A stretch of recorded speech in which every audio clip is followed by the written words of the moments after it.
Hey Dekoni fans, today we want to take a deep dive look at the Headphone Savior. Let's start with a look at how the case comes. So when you first get it, you have your accessories and you have this flexible divider that is Velcro attached to the sides of the package, and you can just pull it off and rearrange it wherever you like within the bag to fit your needs. Also, you could attach it on the other sides if you so desire. And this flexible bit here can adjust the depth. And I'll show you what I mean there, because the second Velcro panel is on the bottom. And if you want, you can take that out for taller headphones. And also use this as like a second divider if you so desire. I have another bag here where I actually folded the divider into a loop. Again, just whatever seems to make sense for you. When designing the Headphone Savior, we really want to protect against drop impacts and also scratch protection here. So we put really thick padding into the side walls of this thing, which also keeps it pretty firm. Now, we wouldn't say this is necessarily crush resistant, but when we looked at other competing cases on the market, these aren't really crush resistant either. And they have almost no padding inside whatsoever. And then we also looked at making sure that it was a universal shape. So while we've loved some of the other efforts used by other manufacturers, for our case, we really needed something that would fit a large headphone without, still being able to be used. And then, just for goodness sake, we're going to also add one more specific headphone case that can only be used with one headphone. And as you can see,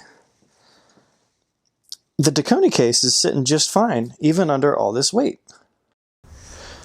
Oh, Dekoni's Fostex THX00 Purple Heart. This thing has a real heart, but unfortunately, it had a run-in with the ground one day. It was dropped, there you can see it, and it got pretty scratched. So that was actually one of our inspirations for making the Headphone Savior.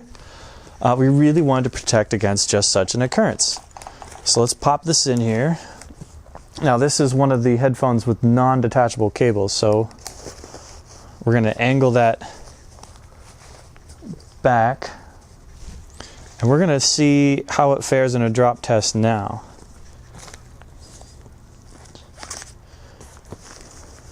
So we'll close that up. And then I'll show you the damage.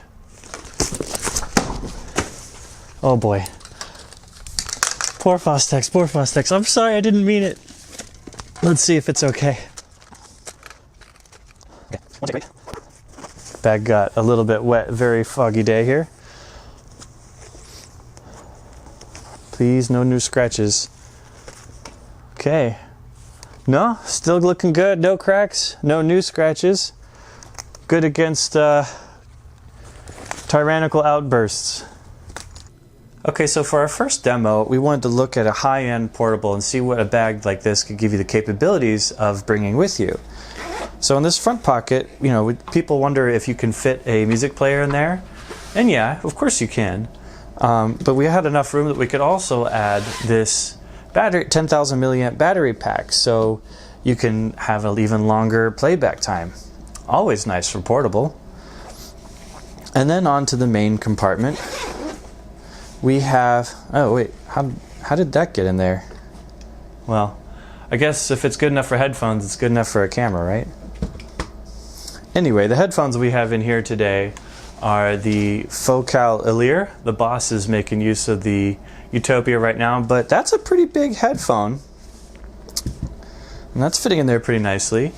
We have our flappy guy here, and then on top you can see that we have a nice upgrade cable here, a USB cable for the charger, 1/4 inch to 1/8 of an inch adapter, all kinds of good stuff where we can just look right through that mesh and see what's going on. Okay, so that's pretty cool. What about a bigger deal for someone who's got a large office and wants to just kind of keep his system all organized and packed away? So first thing we did was, kind of got a relatively familiar headphone. Now you might be thinking, oh my gosh, there's no more room to fit the accompanying headphone in there. But actually, cost is nice enough to make this modular, so we can take the pieces off here wearing the new fenestrated sheepskin pads here. That's nice. We'll go ahead and make the pads touch each other because that's good padding. And just slide them in there in their own little area. If you have non-detachable cables, we do recommend angling it a bit so that you can take advantage of the depth of this case so that you don't have a sharp angle. And we're just going to slide that in here. If you use Velcro fasteners, they may attach to the Velcro of that, but that keeps it nice and tidy. And then the headband just fits in there. No problemo. So there you have a full COS headphone inside. And we still want that battery pack because pretty much no matter what you do, a battery pack is always handy. And let's upgrade to another music player that has a line output jack. So, this Vio X7, a little bit older but very good. Fits in there as well. And now we have an organized all-in-one piece case for a electrostat system to go. Wow.